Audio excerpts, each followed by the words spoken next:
అందరి నమస్కారం.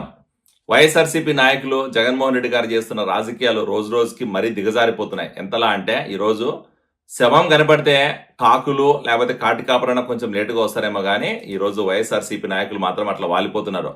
శవ రాజకీయాలు చేయడంలో ఆరితేరిపోయిన ఈ వైఎస్ఆర్సీపీ నాయకులు అవతాతలకు ఇవ్వాల్సిన పెన్షన్ డబ్బులు సమయానికి అందజేయక వాళ్ళని ఈ రోజు రోడ్ల మీదకి వచ్చేలా చేసి సచివాలయాల ముందర అలాగే పంచాయతీ ఆఫీసుల దగ్గర రోజుల తరబడి ఎండలో కూర్చోబెట్టి వాళ్ళు ఈరోజు వాళ్ళ ప్రాణాలు గాల్లో పోతుంటే వాళ్ళతో కూడా రాజకీయం చేయాలంటున్న దారుణమైన పరిస్థితులు ఈరోజు వైఎస్ఆర్సీపీ ఉందంటే అర్థం చేసుకోవాలి మనం ఎంత దిగజారు రాజకీయాలు చేస్తున్నారో.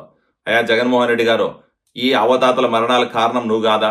ఈరోజు వాళ్ళకి సరైన సదుపాయాలు కల్పించలేక కనీసం నీళ్లు లేకపోతే వాళ్ళకి కావాల్సిన కనీసం వేడికి తట్టుకునేకి నీడ లేకన ఈరోజు రోడ్ల మీద కూర్చోబెట్టి వాళ్ళకి గంటల తరబడి నిరీక్షించేలా చేసింది నువ్వు కాదా? 1వ తేదీ ఇవ్వాల్సిన పెన్షన్ 4వ తేదీ వచ్చినా కూడా ఈరోజు పెన్షన్ డబ్బులు ఇవ్వలేదు, బ్యాంకుల్లో జమ చేయలేదు, సచివాలయాల కార్యాలయాల దగ్గరికి వెళ్ళి అవతాతలు కూర్చుంటే సచివాలయ సిబ్బంది ఏం చేయలేని పరిస్థితిలో వాళ్ళని ఈ రోజు వెయిట్ చేయండి, రేపు వెయిట్ చేయండి అని చెప్పి రోజు ఆ సచివాలయం చుట్టూ తిప్పించుకుంటా ఉంటే ఆ ఎండకు తిరగలేక అవతాతలు చనిపోతుంటే దానికి కూడా కారణము చంద్రబాబు నాయుడు గారని చూపిస్తున్నావంటే నువ్వు ఎంత దుర్మార్గమైన పనులు చేస్తున్నావు ఒకసారి ఆలోచించుకో. నిజంగానే నీకు ప్రజల పట్ల అవతాతల పట్ల ప్రేమ ఉంటే వాళ్ళకి సరైన సదుపాయాలు కల్పించలేకపోతే కనీసం ఈరోజు బ్యాంకులో డబ్బులు జమ చేసలేకపోయినావా?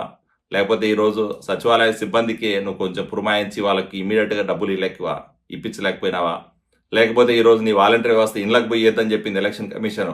ఆ వాలంటీర్ వ్యవస్థను సచివాలయంలో కూర్చోబెట్టి వాళ్ళకి డబ్బులు ఇప్పించిండొచ్చు కదా, స్పీడప్ చేసిండొచ్చు కదా ప్రాసెస్. అది చేయలే.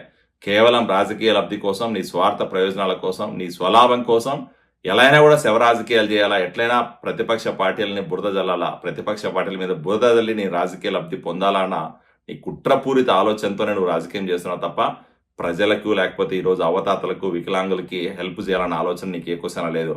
ఈరోజు అన్ని రాజకీయాలు అయిపోయినాయి, నీ కుట్ర రాజకీయాలు చేయడానికి ఏమీ లేదు కాబట్టే ఈరోజు ఈ పెన్షన్ రాజకీయాలకు తెరలేపి అవతాతల జీవితాలతో ఆడుకుంటున్నావు అంటే నువ్వు ఎంత దిగజారిపోయినావో అర్థం చేసుకోవాల్సింది. ప్రజలందరినీ కుట్ర ఆలోచనలు, నీ కుట్రపూరిత రాజకీయాలు, నీ శవ రాజకీయాలని గమనిస్తున్నారు. రాబోయే రోజుల్లో ఖచ్చితంగా నిన్ను నీ పార్టీని భూస్థాపితం చేయడానికి రెడీ ఉన్నారు. Get ready.